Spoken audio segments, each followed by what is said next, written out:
고난 가운데 있을 때 우리에게 위로가 되는 말씀들이 많이 있는데 그 중에 우리는 로마서 8장 18절의 말씀, 생각컨대 현재의 고난은 장차 나타날 영광에 좋게 비교할 수 없도다 라는 말씀이 있고요. 또 고린도후서 4장 17절에 보면 우리의 잠시 받는 환난에 경한 것이 지극히 크고 영원한 영광에 중한 것을 우리에게 이루게 함이니라는 거예요. 자, 우리가 받는 환난 그것이 아무리 크다 할지라도 잠시 받는 거라는 거죠. 뿐만 아니라 그것과 비교해서 지극히 크고 영원한 영광에 중한 것을 우리에게 이루어주는 도구로서 이 환난을 하나님께서 사용하신다라는 거예요. 자, 그렇기 때문에 우리는 좀 환난의 그 상황 속에서 끝이 보이지 않는 어두운 터널을 지나는 것 같은 그러한 어려움 속에 있을 때 바로 이 말씀은 우리의 영혼을 굳건하게 붙들어주는 닷과 같은 그런 말씀으로 우리가 늘 되뇌이면서 이미 고난이 끝난 것처럼 바라볼 수 있는 그런 은혜를 누릴 수 있는 거죠. 우리도 질병을 통해서 고생을 하거나 사랑하는 사람과 사별을 하거나 또는 믿었던 사람에게 배반을 당함으로 말미암아서 참 큰 고통에 빠졌을 때 사단은 우리를 그런 상황을 통해서 아주 강하게 몰아붙여요. 그래서 실제로는 우리가 당하는 고난의 실제보다도 사단이 우리를 송사하는 그 고발 때문에 우리가 더 심각한 영적인 싸움에 빠지게 됩니다. 그러다 보면 정말 이런 고난에서 내가 빠져나오지 못하는 것은 아닐까라고 하는 그런 두려움마저 생기게 되는 거죠. 몸에 열이 나면서 잠을 이루지 못하는 그런 가운데 또한 마음 또한 정함이 없이 혼란돼서 여러 가지 생각들에 사로잡히게 되는 그런 어려움들, 그래서 잠을 못 자고 밤을 지새는 그런 상황 속에서 우리가 이게 주어진 말씀, 우리의 잠시 받는 환난에 경한 것이 지극히 크고 영원한 영광에 중한 것을 우리에게 이루려 함이다라고 하는 사실을 기다리면서 우리가 인내할 수 있게 되는 거죠. 믿음이 뜨거운 사람, 뜨거운 만큼 우리가 그런 고난을 통해서 이게 정말 우리의 마음이 차가워지는 것을 경험할 수 있게 돼요. 뜨거운 것이 잠깐이었던 사람은 별로 표시가 안 날 수도 있죠. 한 번도 뜨거워진 적이 없는 사람은 자신이 차가운지 어쩐지도 잘 모를 겁니다. 그러나 항상 뜨거운 상태에 있었던 사람은 그 차가워진 것을 자신에게 금방 느끼게 돼요. 자, 그랬을 때 어떻게 해야 될까요? 정말 내가 이렇게 차가워져 있는 그런 상황 속에서 정말 하나님께서 나를 돌아보지 않고 있는 것 같은 그런 혼돈된 상황 속에서 우리가 어떻게 해야 될까요? 사실 오늘 시편 9편은 다윗의 그런 상황을 통해서 우리에게 하나님께서 어떻게 해야 될 것인지를 가르치고 있습니다. 다윗은 지금 사망의 문 앞에 있어요. 굉장히 위급한 상황입니다. 어둡고 차가운 죽음의 사망이 입을 벌리고 있는 듯한 그런 절박한 상황 속에서 그의 마음 또한 두려움으로 가득 찼을 겁니다. 하지만 다윗은 믿음으로 투쟁하고 있어요. 그는 과거에 경험했던 구원과 하나님의 성품을 기억해냅니다. 그래서 그 기억은 하나님을 찬양하게 했고 그 기억은 정말 담대하게 기도하게 했어요. 죽음의 문 앞에 있는 그런 상황 속에서도 하나님께 부르짖으면서 확신 가운데에서 기도할 수 있었던 것이죠. 1절과 2절에 보면 전심으로 찬양하고 있다라고 하는 것을 보여줍니다. 오늘 처음 오신 분은 우리 주보에 보면 이제 구조를 잠깐 이렇게 해놨습니다. 그래서 구조를 한번 보시면서 따라오시면 놓치지 않고 따라올 수 있어요. 그래서 잘 보시면 좋습니다. 이 시편의 제목은 히브리어로 테힐림이라고 하는데 찬양입니다. 찬양. 그죠? 찬양은 시편에서 가장 핵심적인 특징이죠. 찬양은 하나님의 은혜를 체험한 성도들의 그 영혼 속에서 자연스럽게 흘러나오는 반응입니다. 그러니까 찬양은 하나님을 섬기고 하나님을 예비하는 데 있어서 가장 적절하고 아름다운 형식인 것이죠. 그래서 찬양은 하나님을 믿는 사람에게서만 기대할 수 있는 중요한 예배인 것이죠. 그래서 바울은 에베소서 5장 19절에서 시와 찬미와 신령한 노래들로 서로 화답하며 너희 마음으로 주께 노래하고 찬송하라 라고 그랬어요. 고린도전서 14장 26절에서는 너희가 모일 때 찬송시도 있으며 가르치는 말씀도 있으며 계시도 있다. 그러니까 그 예배 중에 이런 찬송, 시편 찬송을 한 거죠. 시편 33편 1절에 보면 이렇게 기록하고 있습니다. 너희 의인들아 여호와를 즐거워하라. 찬송은 정직한 자의 마땅히 할 바로다 그랬어요. 찬송은 하나님의 백성들에게 있어서 마땅한 바다라는 거예요. 그러니까 하나님의 은혜를 입은 자들이, 하나님의 은혜를 경험한 사람들 속에서 자연스럽게 흘러나오는 것이 찬송인 거죠.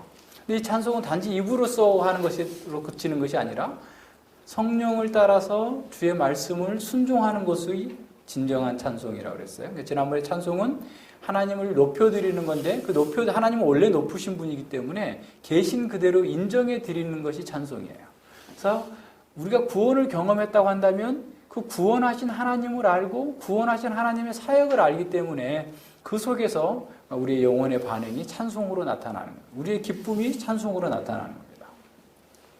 자, 환난과 역경 가운데서 자연스럽게 흘러나오는 것, 터져나오는 것이 기도라고 한다면 하나님의 구원을 체험한 사람에게 있어서 하나님의 놀라운 기사를 체험한 사람에게 있어서 나오는 반응이 뭐냐면 찬양인 것이죠. 그래서 야고보서 5장 13절에서 뭐라고 말씀하시죠? 너희들이 환난 당하는 자가 있느냐? 기도할 것이요. 그 다음에 뭐라고 해요? 즐거워하는 자가 있느냐? 그러면 찬송할지니라. 그러니까 환난 당하는 것은 기도로 나타나는 게 자연스러운 반응이고 즐거운 일이 있다라는 건 하나님의 구원의 역사를 체험한 것이죠. 하나님께서 은혜 베푸셔서 우리의 삶에서 어떤 어려운 난관들이 해결되었을 때 그때 어떻게 하라는 거예요? 찬송하라는 겁니다. 그래서 근데 이 지금 시편 9편은 찬송과 기도가 아주 아름답게 이렇게 시줄과 날줄로 이렇게 엮여져 있으면서 하나님의 구원의 은혜를 찬양하고 있고 또 우리에게 그렇게 하도록 권고해 주고 있습니다. 그래서 내가 전심으로 1절과 2절 봅시다. 내가 전심으로 여호와께 감사하며 주의 모든 기사를 전하리이다. 내가 주를 기뻐하고 즐거워하며 지극히 높으신 주의 이름을 찬송하리이다. 자, 1절과 2절에서 5개의 동사가 사용되었어요. 감사하다, 전하다, 기뻐하다, 즐거워하다, 찬송하다라는. 자, 이런 동사들은 지금 시편 기자가 갖고 있는 마음의 갈망을 보여주고 있는 거예요. 하나님께 감사하는 것, 하나님의 기이한 행사를 전하는 것, 기뻐하는 것, 즐거워하는 것, 찬송하는 것이 자신에게 있어서 정말 그 나의 열망입니다. 전심으로라는 그의 진실함과 간절함과 전 인격으로 하나님의 이러한 놀라운 은혜의 역사를 기억하고 찬송하기를 원합니다. 라고 말하고 있습니다. 두 마음을 품지 않고 온전한 마음으로 하나님을 찬송하는 것이 저의 열망입니다. 라고 표현하고 있는 거죠. 자, 찬양할 내용은 두 가지예요. 첫째는 주의 이름을 찬송하는 것이고 두 번째는 주의 행하신 모든 기사, 즐거운 모든 기사를 내가 전하리이다 라고 하는 겁니다. 하나님을 찬송하는 것, 하나님의 이름, 지난번에 얘기했지만 하나님의 존재 자체, 그리고 하나님께서 계시에서 나타내 보여주신 그 모든 것들을 포함하고 있는 거예요. 하나님을 찬송하고 하나님께서 행하신 모든 구원의 기사와 역사하심을 찬양하겠다라는 겁니다. 하나님의 성품과 기이한 행사를 아는 것이 바로 찬송의 기본이에요. 그래서 앞서 얘기한 것처럼 찬송은 하나님의 은혜를 경험한 사람에게서만 나올 수 있는 거예요. 하나님의 성품, 하나님이 어떤 분이신지, 하나님의 사역, 하나님께서 어떤 일을 하셨는지 그것이 나의 지위와 신분과 열망과 장래에 어떤 영향을 미쳐서 바꿔줬는지를 체험한 사람에게서 나오는 그것이 바로 찬송인 겁니다. 자, 출애굽기 15장에 보면 이스라엘 백성들이 애굽에서의 구원을 경험하고 난 다음에 이렇게 찬송합니다. 내가 주를 찬송하리니 그는 높고 영화로우시며 말과 그 탄자를 바다에 던지셨음이로다. 자, 내가 여호와를 찬송하겠다. 주를 찬송하는데 그는 영화롭고 높고 영화로우신 분임을 출애굽 사건을 통하여서 다 드러냈을 뿐만 아니라 홍해 사건을 통하여서 애굽의 군사들과 바로의 군대들을 다 수장하시는 것을 통하여서 하나님이 어떤 분이신지를 체험하고 나니까 그들 속에서 찬양이 나오게 되는 거예요. 예수님의 기적 행하심으로 말미암아서 병고침을 받았던 모든 사람들이 다 하나님을 찬양합니다. 물론 10명의 문둥병자 중에서 사마리아인만 찬양하고 돌아온 사람이 있고 9명은 이렇게 간 경우도 있지만 어쨌든 기적을 통해서 예수님의 기적을 통해서 나타나는 반응은 다 어떤 거냐면 하나님께 대한 찬양이에요. 이런 것들인 거죠. 자, 그렇다면 우리 속에서 하나님을 경험했다고 한다면, 하나님의 은혜로운 사역을 경험했다면 우리 속에서 흘러나오는 것이, 자연스럽게 흘러나오는 것이 하나님께 대한 감사이고 하나님께 대한 찬양이 되어 나가는 거죠. 자, 그러나 찬양은 그 이상 더 나가요. 찬양은 우리의 창조의 목적이에요. 이사야 43장 21절에서 이 백성을 내가 지었나니 어떻게 하게? 나의 찬송을 부르게 하려 함이라 그랬어요. 자, 우리의 창조의 목적이 하나님을 찬양하는 거예요.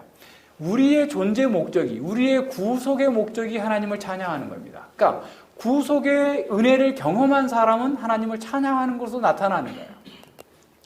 하나님을 찬양하지 않는다라는 것은 아직 하나님이 어떤 분이신지, 하나님의 구원의 어떠함을, 그 기이한 행사를 경험해보지 못했다라는 것을 나타내는 것이기도 합니다. 인간의 존재 목적은 하나님의 성품을 알고 하나님의 사역을 알아서 그 하나님에게 합당한 하나님의 존재 그 자체를 인정해 주는 거예요. 자, 우리 한번 생각해 봅시다. 우리가 어떤 사람을 찬양한다라고 하는 것이 막 그 사람에게 없는 것을 찬양한다고 하면 어떻게 되겠어요? 아부하는 것이 되는 거죠. 뭔가 어떤 목적을 가지고 그 사람에게 뭔가를 얻어내기 위한 잘못된 동기에서 있는 거잖아요. 근데 그 사람을 찬양한다라고 할 때 그 사람이 있는 그대로를 인정해 주는 거예요. 자, 칭찬은 고래를 춤추게 한다고 그랬는데 그건 잘못된 거예요. 있는 그대로만 해줘야 돼요. 고래는 있는 그대로. 고래가 잘했으면 잘했다 이렇게만 해주면 되는데 과도하게 칭찬하는 거예요. 과도하게 칭찬하면 그건 아부지, 칭찬이 아니에요. 하나님께서 어떠하신지를 우리가 경험했다면 하나님의 어떠하심을 그대로 내 입으로 말하고 고백하고 나타내는 것이 찬양인 거예요. 하나님께 없는 것을 내가 찬양으로 보태드리는 것이 아니라 하나님께서 이미 엄유하시고 존귀하시고 영화로우신 분이라는 사실을 나의 구원과 나의 삶과 이 역사를 바라보면서 알았기 때문에 그것에 맞게 행하는 것이 하나님을 향한 찬양이란 말이에요. 그것이 원래 인간의 존재 목적이에요. 인간은 하나님을 알았고 하나님이 어떠하신 분이고 어떻게 행하시는 걸 알았기 때문에 그의 삶 전체가 예배고 그 삶 전체가 찬양이었어요. 근데 범죄로 말미암아 죽어버리자 하나님을 알지 못했고 하나님이 어떤 일을 하시는지조차도 모르니까 하나님을 찬양해야 될 인간이 사람을 찬양하고 허무한 우상을 찬양하게 되는 거죠. 하나님을 섬겨야 될 사람이 우상을 섬기는 거예요. 사람은 자기가 섬기는 것을 닮도록 되어 있어요. 하나님을 섬기면 하나님을 닮게 되지만 하나님을 찬양하면 우리도 하나님을 찬양하는 사람으로서의 하나님의 신의 성품에 참여하는 것이지만 우상을 사랑하고 세상을 사랑하게 된다면 우리도 우상과 세상처럼 흉측하게 닮아가게 될 거예요. 이런 면에서 하나님을 찬양하는 것은 하나님의 구원을 경험한 사람에게 있어서 나타나는 아주 자연스러운 반응이다라는 거예요. 에베소서 1장 12절에도 보면 사도 바울은 예수님께서 우리를 구원하신 목적 또한 하나님을 찬양하기 위함이다라고 나와요. 자, 에베소서 1장 12절에 이는 그리스도 안에서 전부터 바라던 우리로 그의 영광의 찬송이 되게 하려 하심이라. 그리스도 안에서 바라던 우리, 그리스도 안에서 원래 인간의 하나님을 찬양하고 하나님을 예배해야 되는 그 원래의 직분을 회복해야 되는데 그리스도 안에서 우리를 구원해 주신 것은 하나님의 영광의 찬송이 되도록 우리의 존재 자체가, 우리의 소유 자체가, 우리의 활동 자체가 하나님의 영광을 찬양하는 것으로 드러나도록 하기 위하여서 우리를 구원하셨다라는 거예요. 요한계시록 14장에 보면 내 생물과 장로들이 요한계시록 14장 3절이에요. 저희가 보좌와 내 생물과 장로들 앞에서 새 노래를 부르니 땅에서 구속함을 얻은 14만 4천 밖에는 이 노래를 배울 자가 없더라. 하나님을 찬양하는데 구원받은 사람만 부를 수 있다라는 거예요. 왜? 구원받은 사람만이 하나님의 어떠하심을 알고 하나님의 역사를 경험했기 때문에 하나님 앞에 합당하게 예배를 드릴 수 있는 거예요. 하나님의 영광의 찬송을 드러내는 겁니다. 근데 14장 그 4절과 5절에 보면, 요한계시록 14장 4절과 5절에 보면 그들의 영광의 찬송이, 그들이 부르는 새 노래가 어떠한 것인지를 해설해 주고 있어요. 4절과 5절 보면 이 사람들은 여자로 더불어 더럽히지 아니하고 정절이 있는 자라. 어린 양이 어디로 인도하는지 따라가는 자며 사람 가운데 구속을 받아 처음 익은 열매로 하나님과 어린 양에게 속한 자들이니 그 입에 거짓말이 없고 흠이 없는 자들이더라 그랬어요. 자, 보세요. 영광의 찬송을 부르는 것, 새 노래를 부르는 것은 여자로 더불어서 더럽히지 않는 것, 세상의 세계관을 따라 살지 않는 거예요. 정결한 자예요. 정결 있는 삶이에요. 세상의 유혹을 따라서 썩어질 것을 쫓지 아니하고 그리스도를 따르는 길, 좁은 길을 가는 길, 하나님께서 기뻐하시는 길을 가는 그 사람들, 그 입에는 거짓말이 없고 신앙의 열매를 통해서 하나님과 어린 양에게 속한 자라는 사실을 드러내는 것, 이것이 찬양으로 나타나고 있어요. 자, 그렇다면 하나님의 은혜를 체험함으로써 나오는 그 찬양은 세상을 향한 증거가 되는 거예요. 우리 안에서만 찬양하고 노래만 열심히 부르는 게 아니라 이렇게 세상과 다른 삶을 통한 그 삶으로서의 찬양은 세상을 향하여서 복음을 강력하게 증거하는 에너지고 힘이 된다라는 겁니다. 그래서 하나님께 대한 진실한 사랑과 찬양의 증거들은 자연스럽게 복음을 증거하는 것으로 나타나게 되어 있는 거예요. 그래서 시편 기자는 주의 모든 기사를 전하리이다라는 거예요. 하나님께서 하신 그 모든 일들을 전하리이다. 그래서 이렇게 찬양이 마음에 가득 찬 사람은 그 찬양이 밖으로 표현되는데 그 표현이 어떤 거냐면 복음 전파예요. 그리고 그것을 통하여서 진정한 기쁨과 자유와 안식을 누리고 있는 것이 되는 거죠. 그래서 우리 마음에 그리스도께서 가득하시다면 그리스도로 말미암아서 우리의 마음이 밝아질 것이고 우리의 삶이 밝아질 것이고 그 우리의 존재와 우리의 행위를 통하여서 그리스도의 복음의 빛이 자연스럽게 증거되고 전파되어지는 거죠. 자, 3절과 6절에 보시죠.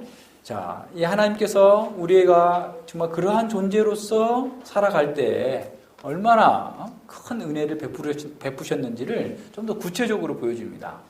자, 믿음이 들음에서 나는 것처럼 하나님에 대한 체험은 찬양과 기쁨 그리고 복음 전파로 나타나요. 그래서 이 기쁨이 하나님을 경험한 그 기쁨, 그 찬양 속에서 세상을 향해서 복음을 증거하는 거죠. 내가 원수들이 물러갈 때 주의 앞에서 넘어져 망함이니 내 원수들이 물러갈 때 주의 앞에서 넘어져 망함이니이다. 그들이 하나님께서 치셔서 그 귀한 구원의 기적을 보여주신 거예요. 주께서 나의 의와 송사를 변호하셨으며 보좌에 앉으사 의롭게 심판하셨나이다. 열방을 책하시고 악인을 멸하시며 저희 이름을 영영히 도말하셨나이다. 원수가 끊어져 영영히 멸망하였사오니 주께서 무너뜨린 성읍들을 기억할 수 없나이다.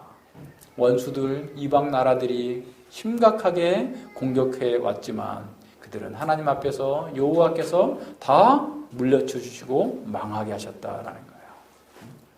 자, 원수들의 패망은 인간의 힘이나 인간의 능력이 아니라 순전히 하나님의 능력, 하나님의 그 선하심으로 이루어졌다라는 것을 고백하면서 뿐만 아니라 하나님께서 자신의 의로움, 자신의 선함을 공평하게, 공의롭게 증거하셨다, 확정해 주셨다라고 선언하고 있습니다.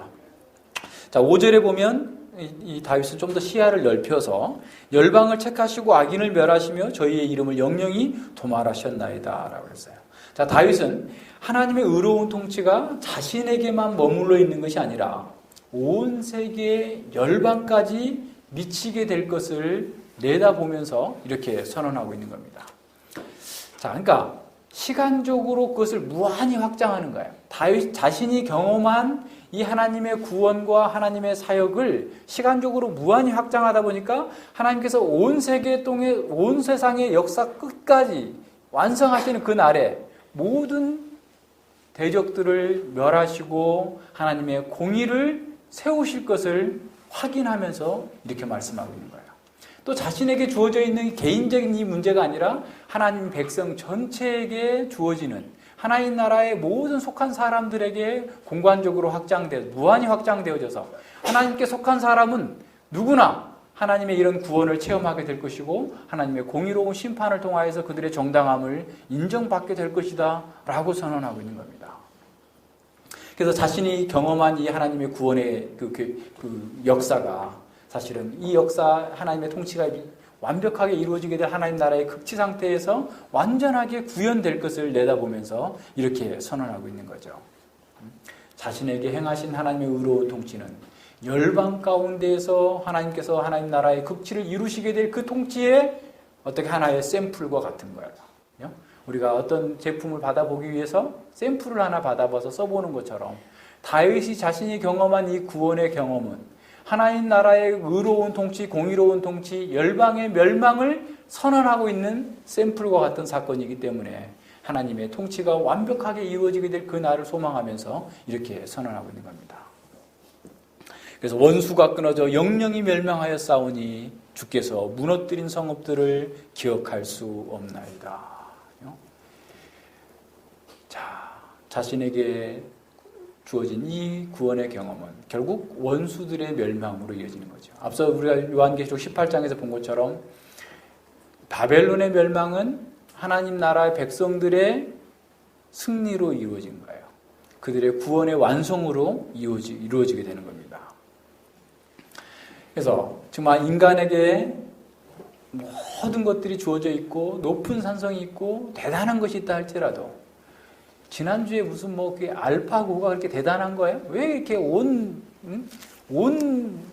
방송이 다 나서가지고 구글을 광고해주고 있어요? 지금 그게 우리나라의 중요한 뉴스예요? 인간 인류사의 큰 뉴스예요? 아무리 해도 그건 바벨탑 쌓는 것과 같은 거예요. 또다시 여기 이 시점에 여기에서 이런 일들을 하고 있는 것 자체가 오히려 의심스러운데 그건 아무것도 아니에요. 그걸 가지고 호들갑을 떨고 목사들도 한마디씩 다 하고 이렇게 하던데 그게 뭡니까? 우리에게 중요한 것은 인간이 얼마나 많은 성취를 했느냐 그게 아니에요. 하나님께서 역사를 어떻게 이루어 가실 것인가? 인간들이 세워놓은 이 산성 무너뜨린 성읍들 기억조차 할 수 없을 것이다. 다윗은 그럼 그 얘기하고 있어요. 아무리 해도 바벨탑을 쌓는 것과 같은 그런 하나님의 영역을 도전한다 할지라도 그것들은 아무것도 남지 않을 거예요. 인간 자신도 구원하지 못할 거예요. 자기 파멸적인 결과로 이어지게 될 것입니다. 오직 하나님의 통치만이, 하나님의 영광만이 온 세상 가운데 우뚝 서게 될 거예요. 이것이 우리의 담대함입니다. 우리에게 일어나는 구원의 경험 그 자체로서 우리 개인으로서 끝나는 게 아니에요. 하나님께서 온 세상을 통치하시는 방식이 바로 우리에게 구원해 주시는 그 은혜의 경험 가운데에서 이루어지는 거예요. 그것이 무한히 확장되어지면 하나님 나라의 궁극적인 통치가 이루어지는 그 날을 우리가 미리 여기서 경험하는 거예요. 지난주에 우리가 말씀을 통해서 본 것처럼 정말 하나님 나라의 상급은 지금 여기서 우리가 왕으로서 통치하는 것이 극대화되는 거예요. 그걸 우리가 지금 누리는 겁니다. 종말의 날에 이루어지게 될 하나님의 통치를 우리의 삶을 통하여서 증거하고 드러내는 겁니다. 지금 여기서 우리가 부르는 찬송과 감사는 종말에 우리가 하나님과 대면하고 하나님을 찬양하고 예배하는 것의 그 샘플이에요. 모델이에요. 지금 우리가 전하는 복음 전파는 종말의 심판을 이 시대에 지금 현 시대의 사람들에게 미리 경고해 주는 하나의 나팔입니다. 우리가 하나님의 은혜로운 통치 가운데에서 승리를 경험하는 것은 우리 개인의 경험으로 끝나는 것이 아니라 하나님 나라 전체의 승리와 은혜의 영광을 드러내는 것이다라는 사실을 기억해야 됩니다. 이것이 우리가 종말을 사는, 종말론적인 승리를 이루는 그런 삶인 거예요. 요한계시록 5장에 보면 네 생물과 24장로들이 드리는 그 찬양이 있어요. 그 찬양의 핵심이 뭐냐면 9절과 10절인데, 자, 어린 양, 인봉을 떼는 것, 이 역사를 주관하시는 것이 어린 양에게 있다. 일찍 죽임을 당하사 각 족속과 방과 백성과 나라 가운데 사람을 피로 사서 하나님께 드리신 바로 그분에게 있다라는 거예요. 그래서 저희로, 자, 피로 산 그 저희가 우리 하나님 앞에서 이 지금 장로들이 찬양하는 거예요. 나라와 제사장을 삼으셨으니 저희가 땅에서 왕노릇하리로다. 저희가 땅에서 왕노릇하는 게 어떤 겁니까? 지금 요한계시록 5장에서 우리에게 보여주고 있는 것은 뭐냐면, 하늘에 있는 성도들이 땅에 있는 성도들에게, 전투하고 있는 성도들에게 가르쳐주는 말씀이에요. 저희들은 지금 그리스도와 함께 왕노릇하는 거다. 그 왕노릇이 어떤 거예요? 바로 이 은혜의 경험이 무한히 확정되는 거예요. 우리 안에서 확장되고 우리 밖에서 확장되는 것이 왕노릇하는 겁니다. 그리스도께서 역사를 주관하시고 그리스도 안에 있는 우리가 거룩한 나라와 제사장과 왕이 된 거예요. 우리는 세세토록 왕노릇할 사람들이고 지금 그 왕노릇을 이루어가는 사람들입니다. 구원받은 우리가 그리스도와 함께 온 세상을 심판하고 통치할 거예요. 그것은 어떻게? 지금 우리가 주의 은혜를 감사하고 찬양하고 증거하는 것을 통해서 왕노릇이 나타나는 겁니다. 7절과 10절에 보면 하나님께서 가난한 자를 위하여서 심판하셨다라는 것을 보여줍니다. 자, 여호와께서 영영히 앉으시며 심판을 위하여 보좌를 예비하셨도다. 공의로 세계를 심판하시며 정직으로 만민에게 판단을 행하시리로다. 여호와는 또 압제를 당하는 자의 산성이요 산란 때의 산성이시로다. 하나님께서 공의로 세상을 심판하시고 통치하고 다스리시는 분이에요. 그렇기 때문에 하나님의 백성들 또한 공의를 따라 살아야 돼요. 그래서 출애굽기 23장 2절에서 뭐라고 말씀하죠? 2절과 3절에 보면 다수를 따라서 악을 행하지 말며 송사의 다수를 따라 부당하게 증거를 하지 말며 가난한 자의 송사라고 편벽되이 두어하지 말라. 자, 하나님은 공의로우신 분이에요. 그래서 세상 사람들이 다수결 원칙으로 다 잘못 간다 할지라도 우리는 그렇게 가면 안 된다라는 거예요. 또 가난하고 약하고 장애인이라고 그래서 봐줘서 안 된다는 거예요. 모든 것을 공의롭게 행해야 하라. 공의롭게. 하나님께서는 하나님의 백성인 우리를 할지라도 특별하게 봐주는 게 없어요. 그걸 명심해야 돼요. 우리에게 봐주지 않아요.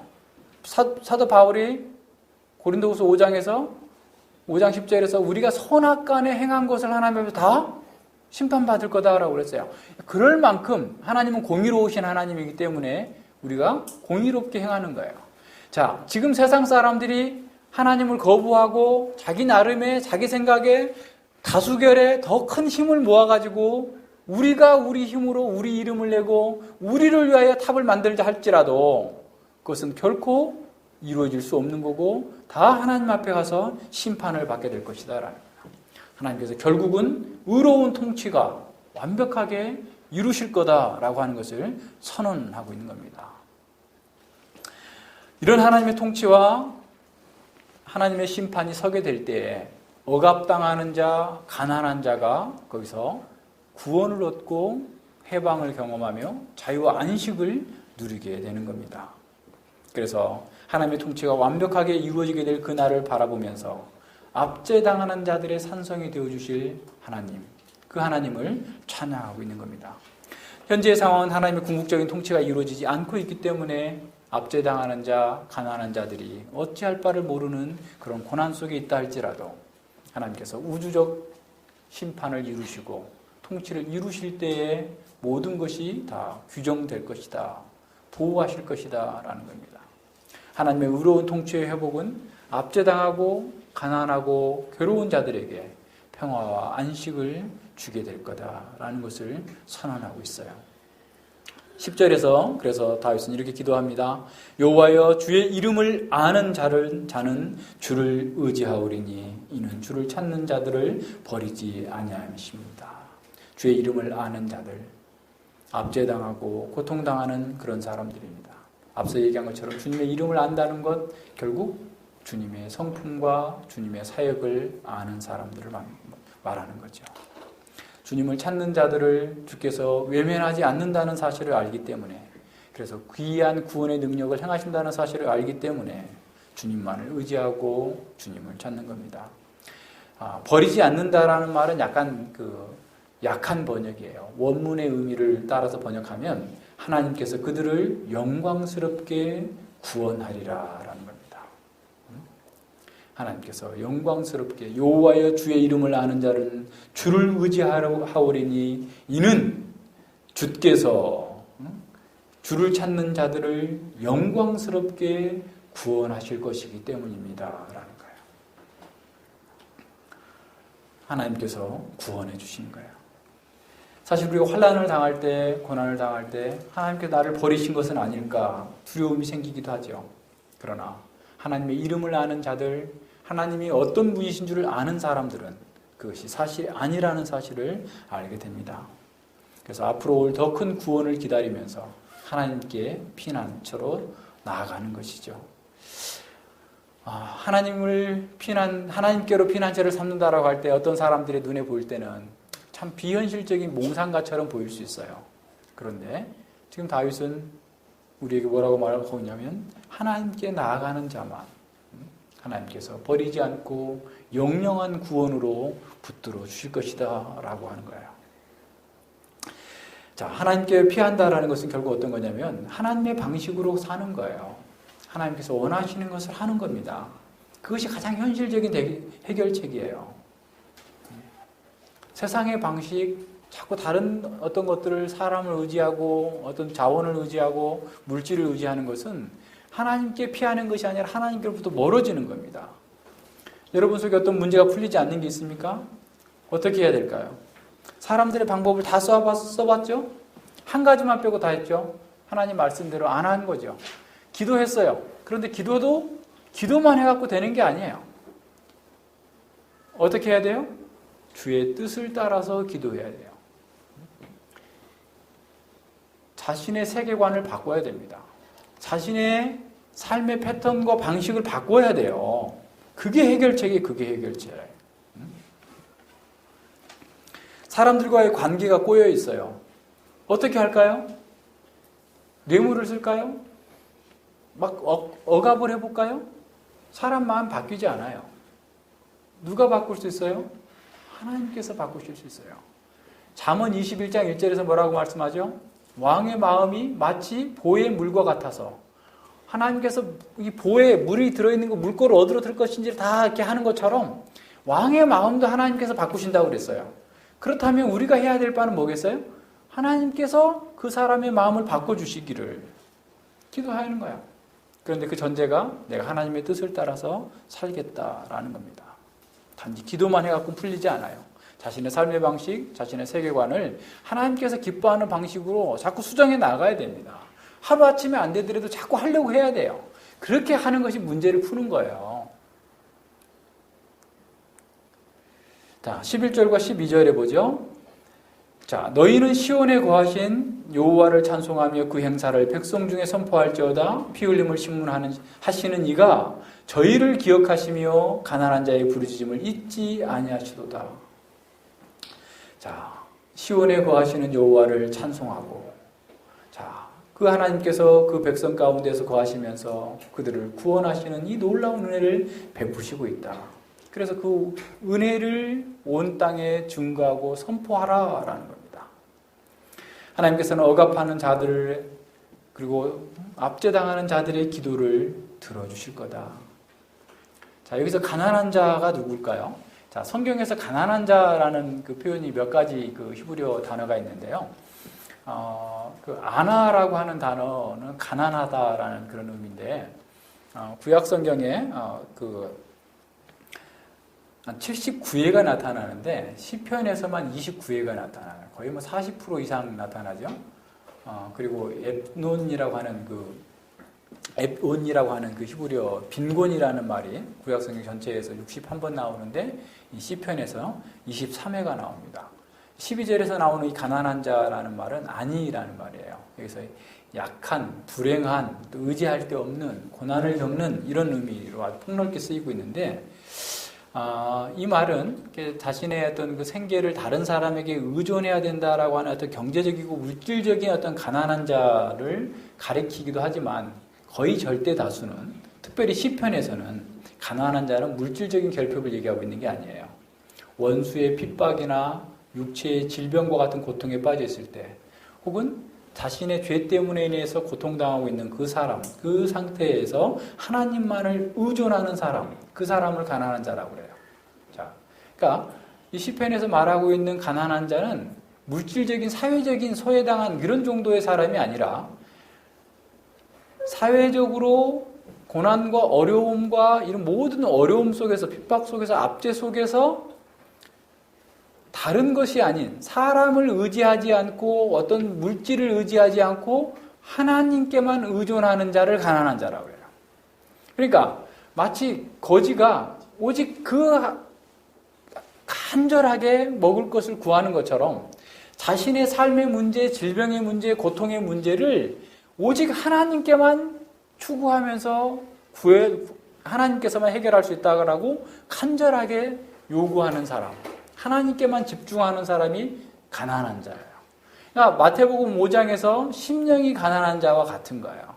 마음이 깨어지고 부셔져서 자기 속에는 아무 의가 없다라고 고백하면서 하나님만을 의뢰하는 사람이 가난한 자입니다. 실질적으로 물질적으로는 가난하지만 사람을 의지하고 자기 힘을 의지하고 다른 걸 의지하는 사람은 가난한 사람이 아니에요. 그러나 돈이 아무리 많아도 이 돈이 아니라 오직 하나님께서만 나의 문제를 해결하실 수 있다는 사실을 알고 거기에 집중하는 사람이 가난한 사람입니다. 누가복음 6장에 나오는 그 가난한 자에게 복이 선포되고 부자에게 이 저주가 선포되는데, 거기에서도 사람들은 그걸 물리적으로 해석해가지고 그냥 물질적으로 가난한 사람에게 복이 있다라고 해석하는데 그것도 오류예요. 그렇지 않습니다. 자, 누가복음 문맥에서 가난한 자는 사실 이름이 똑같아요. 구약의 문맥과 동일합니다. 오직 자기의 부셔진 파산 속에서 오직 하나님만을 의존하는 사람. 그리고 다음으로 사실은 제자들이에요. 그렇죠? 너희라고 그랬을 때 그 너희는 대상이 제자들을 얘기하고 있습니다. 제자들은 1차적으로 심령이 가난해서 예수님을 믿은 자들이고, 그리고 복음을 위해서 사실 어떤 면에서 물질적인, 경제적인 활동을 하지 않기 때문에 어떤 면에서 가난한 자이기도 한 거죠. 그러니까 이런 그 전체적인 성경적 문맥을 무시하고 그냥 단지 가난한 자를 물질적인 가난한으로 이렇게 해석하면은 안 된다라는 것을 보여줍니다. 자, 자신의 죄가 어떠한지를 알고 자신과 세상과 어떤 것도 의지하지 아니하고 오직 하나님께만, 하나님의 자비하심만을 의존하는 사람의 그 기도를 하나님께서 들어주실 거다라는 거예요. 저희를 기억한다. 가난한 자의 부르짖음을 하나님께서 잊지 아니하실 거다라고 말씀합니다. 하나님께서 그렇게 하나님만을 의존하는 가난한 자들의 고엘, 보수자가 되어주셔서 그들을 구원하시고 그들을 평강의 길로 인도해 주실 거다라고 말씀합니다. 자, 13절은 현재로 돌아와요. 자, 그 12절까지는 지금 과거와 미래를 동시에 봤다면 13절 현재에 와서 여호와여 나를 궁히 여기소서, 나를 사망의 문에서 일으키시는 주여, 미워하는 자에게서 받는 권고를 보소서. 지금 긴급한 기도입니다. 현재에 필요해요. 절박한 심정이에요. 그리하시면 내가 주의 찬송을 전할 것이요, 다 전할 것이요, 딸 같은 시온의 문에서 주의 구원을 기뻐하리이다. 자, 사망의 문 앞에서 지금 있는 이 공고한 상태를 보시고 구원해 주시면 제가 시온의 문에서, 하나님 나라에서, 교회 가운데에서 주의 구원을 전하겠습니다 라고 얘기하고 있는 겁니다. 자, 지금 시인은 가난한 자로서 사망의 문 앞에서 그 어떤 것도 의지하지 아니하고 하나님만을 의존하면서 기도하고 있는 거예요. 절박한 상황이에요. 폐차장에 보셨어요? 폐차장에 가면 차를 그냥 이렇게 거대한 그 쇠 뭉치로 그냥 눌러가지고 압착시켜가지고 고철로 팔아 넘기는 것처럼. 근데 그 폐차 속에 내가 들어있다고 생각해 보세요. 근데 지금 이게 막 내려오고 있어요. 이렇게 긴급한 그런 상황 속에서 다윗은 지금 가난한 자로서 하나님의 개입을 부르짖고 있는 겁니다. 여호와여 나를 궁히 여기소서, 나를 사망의 문에서 일으키시는 주여, 미워하는 자에게서 받는 나의 권고를 보소서. 자, 다윗은 전에 하나님의 구원을 경험한 사람이에요. 주의 행사를 아는 사람이에요.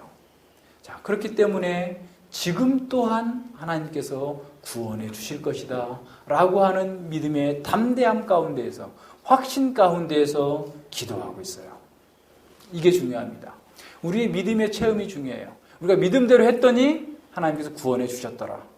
그래서 지금 더 큰 어려움, 더 큰 문제가 있다 할지라도 과거에 하나님께서 구원해 주신 그 하나님, 지금 저를 구원해 주시옵소서. 그 구원은 결국 하나님의 영광과 관련되는 것이고 시온의 문에서 주의 행사와 주의 영광을 증거할 수 있는 기회가 될 수 있도록 저를 구원해 주시옵소서. 담대한 확신 가운데에서 기도하고 있는 겁니다. 자, 그런 후에 15절과 18절에서 또 확신하면서 선언하고 있어요. 하나님의 개입으로 승리를 확신하면서 찬양합니다. 열방은 자기가 판 웅덩이에 빠지며 그 숨긴 그물에 자기 발이 걸렸도다. 하만 생각나죠? 에스더서의 하만. 모르드게를 달려고 높은 장대를 세웠는데 그 세워짐에 닿는 거죠. 죄의 부메랑 효과. 자기가 판 웅덩이에 자기가 걸리고 자기가 친 그물에 자기가 빠지게 될 것이다 라는 거예요. 여호와께서 자기를 알게 하사 심판을 행하셨으며 악인은 그 손으로 행한 일에 스스로 얽혔도다. 악인이 음부로 돌아가며 하나님을 잃어버린 모든 열방이 그리하도다. 궁핍한 자가 항상 잃어버림을 보지 아니하며 가난한 자가 영영이 실망치 아니하리로다. 하나님께서 그들을 심판하셔서 하나님을 잃어버린 악인들과 열방을 사망의 문으로 던져 넣으실 거다라는 겁니다. 자, 지금 시인은 사망의 문 앞에서 절박한 기도를 하고 있지만 결국 그것이 역전이 되어서 지금 악인들이, 열방들이, 하나님을 잃어버린 자들이 사망의 문으로 들어가고 자신은 시온에서 찬양하게 될 것을 선언하고 있는 겁니다. 여기서 악인은 그냥 악인이 아니라 하나님을 잃어버린 악인이에요. 그러니까 하나님을 잊어버렸어요. 하나님이 어떤 분이신지, 하나님이 뭘 하시는 분이신지, 하나님께서 왜 역사를 이렇게 진행해 가시는지를 잊어버린 자들에 대해서, 그래서 하나님의 이름을 부르는 자들을 핍박하고 압제하는 그들을 하나님께서 심판하실 거다라는 겁니다. 그렇지만 가난한 자들은, 궁핍한 자들은 영영이 실망치 아니한다. 궁핍한 자가 항상 잊어버림을 보지 아니하며, 그러니까 이것은 어떻게 보면 보지 아니함, 부정의 부정이에요. 궁핍한 자는 항상 하나님께서 눈동자처럼 보호하고 계시다. 항상 눈동자처럼 보호하시고 영영이 실망치 아니하리로다. 영영이 구원을 보리로다라는 거예요. 여기서 잊어버림을 당하는 것은 죽음을 당하는 거고 수월로 들어가는 거예요. 하나님을 의뢰하는 가난한 자들은 죽음을 보지 아니하고 하나님의 생명에 참여하게 될 것을 이렇게 표현하고 있는 것이죠. 가난한 자가 영영토록 하나님을 찬양하게. 자, 다시 한번 돌아보세요. 구원은 하나님을 찬양하도록 우리를 구원해 주셨어요. 그럼 우리가 망하고 실패하고 끝나면 하나님을 찬양할 수가 없어요. 하나님의 구원의 목표, 창조의 목표, 인간의 인생의 목표가 사라져버리는 것이에요. 그렇기 때문에 하나님께서는, 역사를 주관하신 하나님께서는 결코 우리를 망하게 하실 수 없어요. 망하게 하시지 않는 거예요. 다윗의 확신이 여기 표현되고 있어요. 가난한 자는 영영토록 하나님을 찬양하기 위해서 구원받았기 때문에 결코 멸망할 수 없다. 우리는 망할 수 없는 존재다. 우리는 결코 실망하는 일이 없을 것이다 라는 거예요. 자, 우리의 소망과 우리의 승리가 바로 이 말에 다 담겨 있어요. 이제 우리가 개인적으로 따로 하나님과 분리돼서 존재하는 것이 아닙니다. 우리는 구원받은 그 시작부터 주님과 함께 거하는 거고 시온에 거하는 거고 주님의 거대한 역사 속에 포함되어 있어요. 지금 우리는 이 땅에서 가난한 자들입니다. 오직 주님만을 의뢰하는 가난한 자들이에요. 그런 가난한 자들은 결코 파산할 수 없다라는 겁니다. 그래서 고린도 후서 그 6장 16장에서 바울은 이렇게 얘기합니다. 무명한 자 같으나 유명한 자요, 죽은 자 같으나 보라 우리가 살고, 징계를 받은 자 같으나 죽임을 당하지 않고, 근심하는 자 같으나 항상 기뻐하고, 가난한 자 같으나 많은 사람을 부유하게 하고, 아무것도 없는 자 같으나 모든 것을 가진 자로다. 예수님을 가졌으면, 하나님과 함께하면 우리는 모든 것을 가진 자입니다. 우리가 가난한 자이기 때문에 담대하게 하나님께 나아갈 수 있어요. 궁핍한 자가 항상 잊어버림을 보지 아니하며 가난한 자가 영영이 실망치 아니하리로다. 이제 시인은 마지막으로 하나님의 직접적인 개입을 요청합니다. 19절과 20절이죠. 여호와여 일어나사 인생으로 승리를 얻지 못하게 하시며 열방으로 주의 목전에 심판을 받게 하소서. 여호와여 저희로 두렵게 하시며 열방으로 자기는 인생뿐인 줄 알게 하소서. 하나님의 심판은 단지 악인의 멸망으로 그치는 것이 아닙니다. 심판을 통해서 하나님의 하나님 되심이 드러나고 하나님의 온 세상의 주권자이심을 드러나고 열방과 인생은 단지 인간뿐임을 드러내는 거죠. 여기서 인생이라는 말은 앞서 8장 4절에서 나왔던 것처럼 인간이라는 말, 사람이라는 말, 에노시라는 말이에요. 깨어지기 쉽고 부셔지기 쉬운 그런 사람들에 불과하다라는 거예요. 하나님께서 정의를 행하시고 공의를 행하심으로 말미암아서 인생들은 다 헛것이고 깨어지기 쉬운 것이다 라고 하는 사실을 알게 해주시라는 겁니다. 하나님의 진리의 확정을 요구하고 있는 거죠. 하나님을 잃어버린 열방과 강한 자들은 결국 영원한 멸망으로 끝나게 될 것입니다. 그러나 하나님을 의뢰하는 가난한 자들은 그 보좌가 하나님의 보좌가 종착점이에요. 자, 세상 사람들은 지금 대단한 능력과 권력과 가지고 자기 힘으로 자기 인생을 개척하겠다고 하는 그 모든 사람들의 끝은 영원한 불못이라고 한다면 우리의 끝은 하나님의 보좌 앞이에요. 하나님과 함께 온 세상을 다스릴 그 종착점이 우리에게 주어진 겁니다. 자, 따라서 우리도 이 땅에서 악인들에게 압제를 경험하고 여러 가지 고난과 어려움을 겪을 수 있겠지만 영원한 하나님 나라의 통치가 이루어질 것을 바라보면서 우리도 이렇게 담대하게 외칠 수 있는 것이죠. 여호와여 저희로 두렵게 하시며 열방으로 자기는 인생뿐인 줄 알게 하소서. 여호와여 일어나소서 그것을 우리에게 보여주시옵소서 라고 기도할 수 있는 겁니다. 자, 이 세상은 강한 자, 성공한 사람들만 기억합니다. 그래서 어느 곳에서나 1등만 기억됩니다. 기억되지 못한 연약한 사람들은 소외당하고 고통을 호소합니다.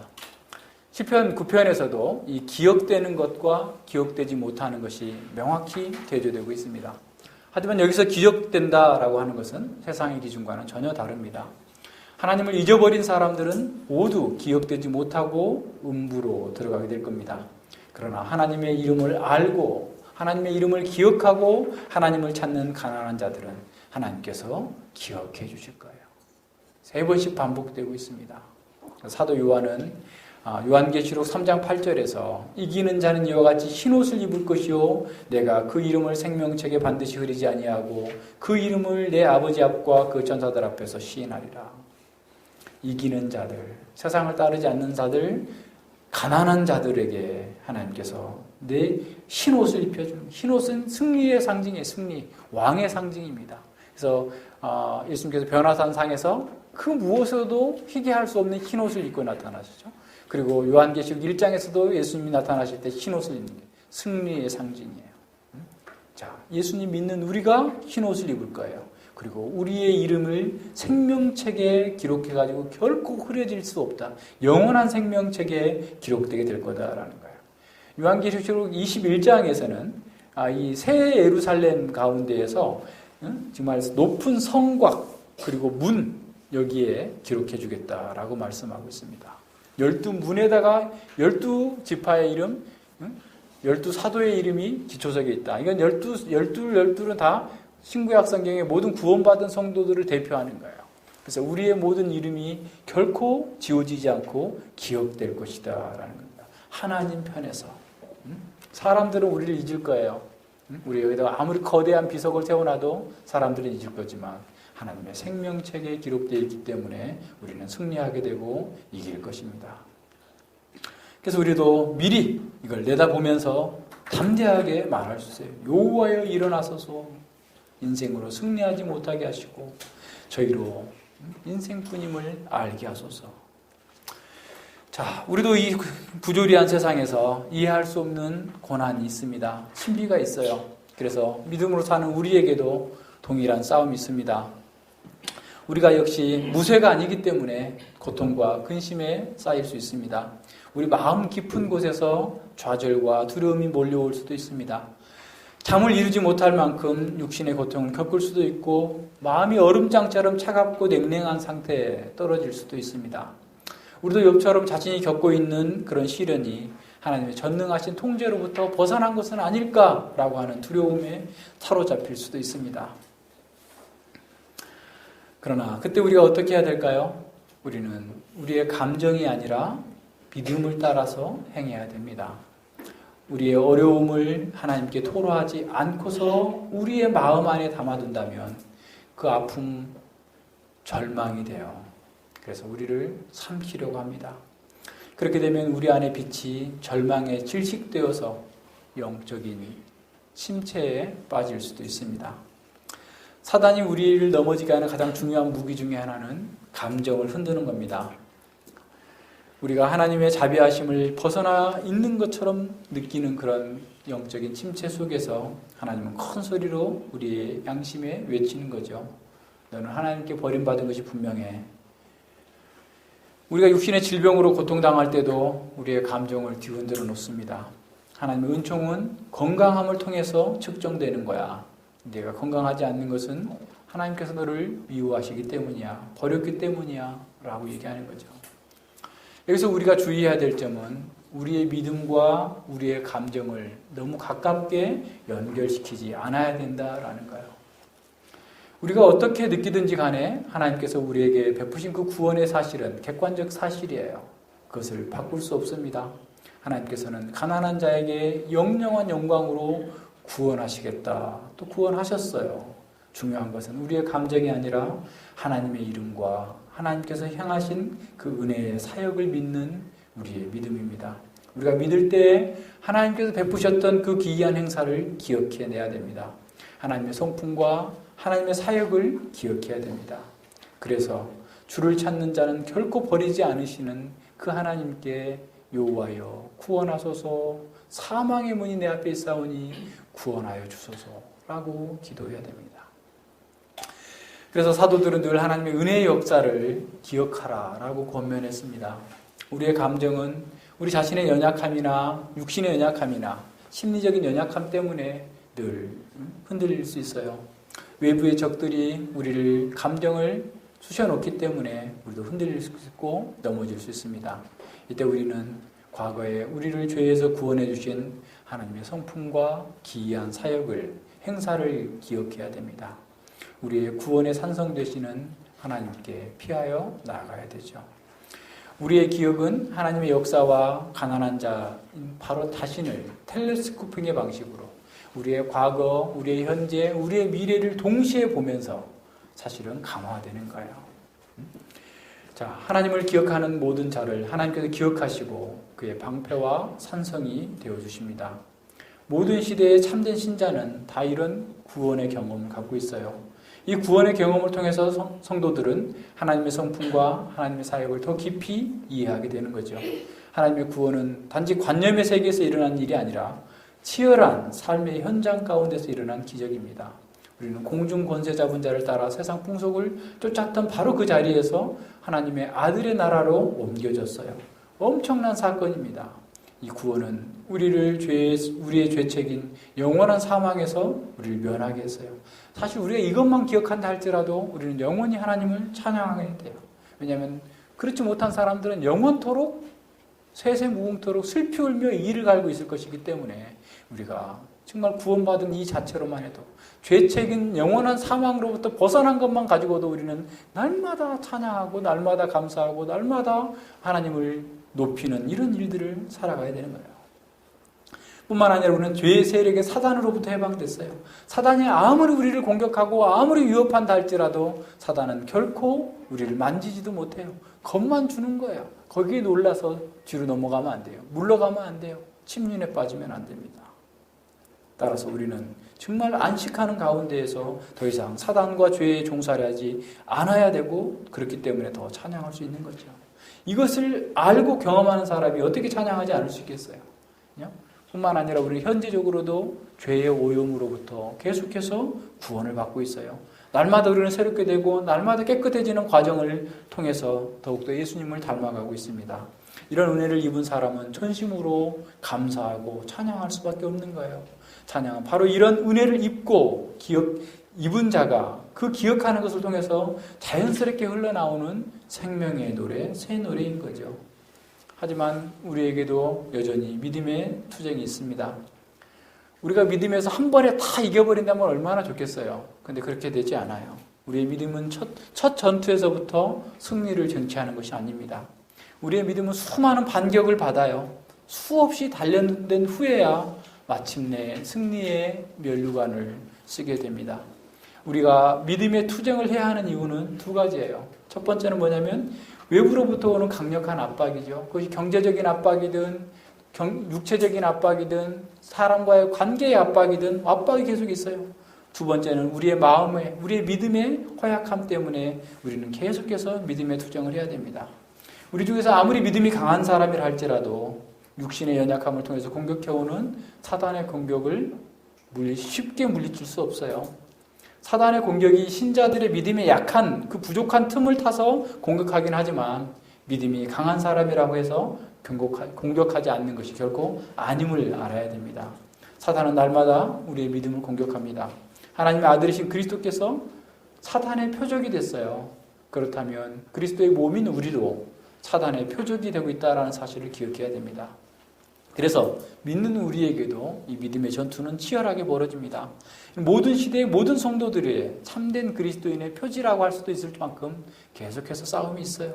종교개혁자 루터도 동일한 믿음의 싸움을 했습니다. 그는 거대한, 정말 한번 생각해 보세요. 온 세상이 로마 카톨릭이에요. 그런데 그 속에서 오직 말씀, 오직 은혜를 들고 지금 싸우고 있어요. 얼마나 많은 공격이 있었겠어요? 루터의 내적으로 내가 지금 미친 거 아닌가? 내가 이단이 아닐까? 저 사람들이 맞는 건 아닐까? 등등의 왜 이런 생각이 없었겠어요? 모든 사람들이 그걸 외치고 있으니까 그 외친 소리가 또 자기 속에서 또 들렸을 수도 있어요. 그럴 때 루터가 이렇게 시를 짓고 이렇게 찬송을 불렀어요. 내 주는 강한 성이요 방패와 병기 되시니 큰 환난에서 우리를 구원해 내시리로다. 옛 원수 마귀 이때도 힘을 써 모략과 권세로 무기를 삼으니 천하에 누가 당하랴. 내 힘만 의지할 때는 패할 수밖에 없도다. 힘 있는 장수 나와서 날 대신하여 싸우네. 가난한 자로서 싸우고 있는 거예요. 하나님을 의존하고 있는 겁니다. 이 장수 누군가? 주 예수 그리스도 만군의 주로다. 당할 자 누구랴? 반드시 이기리로다. 이 땅에 마귀 들끓어 우리를 삼키려 하나 겁내지 말고 섰거라. 진리로 이기리로다. 친척과 재물과 명예와 생명을 다 뺏긴다 할지라도 진리는 살아서 그 나라 영원하리라. 자, 우리에게도 동일한, 양상은 다르지만 동일한 싸움이 있어요. 그럴 때 우리의 감정에 휘둘려서는 안 됩니다. 믿음으로 해석하고 믿음으로 기도해야 됩니다. 감정에 지배당하지 않아야 돼요. 우리의 믿음이 우리를 통제하게 해야 돼요. 우리의 믿음이 우리를 통제하게 해야 돼요. 우리의 감정이 우리를 통제하게 하는 게 아니라 우리의 믿음이 우리를 통제하도록 해야 됩니다. 고린도후서 4장 17절과 18절에서 바울이 이렇게 말합니다. 앞서 얘기한 것처럼 우리의 잠시 받는 환난에 경한 것이 지극히 크고 영원한 영광에 중한 것을 우리에게 이루게 함이니 우리의 돌아보는 것은 보이는 것이 아니요 보이지 않는 것이니 보이는 것은 잠깐이요 보이지 않는 것은 영원함이라. 자, 보이는 것 속에 감정도 포함돼요. 그것들은 다 사라질 거예요. 그래서 우리는 보이는 것을 따라 사는 사람이 아닙니다. 보이지 않는 믿음을 따라서 주께서 주시는 그 말씀을 따라서 진리를 따라 사는 사람이에요. 그래서 고린도후서 5장 7절과 9절에서 이렇게 말씀하고 있어요. 이는 우리가 믿음으로 행하고 보는 것으로 하지 아니하미로다. 믿음으로 행하고 보는 것으로 행하지 아니하미로다. 우리가 담대히 원하는 바는 차라리 몸을 떠나 주와 함께 거하는 그것이라. 이 땅에 육신을 입고 고통스럽게 사는 것보다는 주님께 가는 것이 나는 더 간절히 바라는 거야. 그렇지만 우리는 거하든지 떠나든지 주를 기쁘시게 하는 자가 되기를 힘쓰노라라는 거예요. 자, 시편 77편을 한번 찾아보세요. 같이 시편 77편 다 보면 좋겠지만 6절과 11절 보겠습니다. 시편. 자, 아삽도 이런 경험을 했어요. 고통스러운 거예요.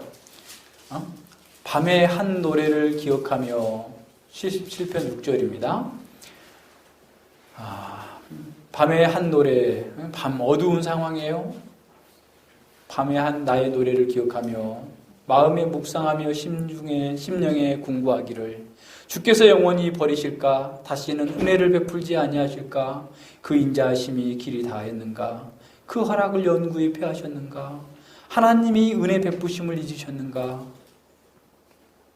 노하심으로 그 긍휼을 막으셨는가?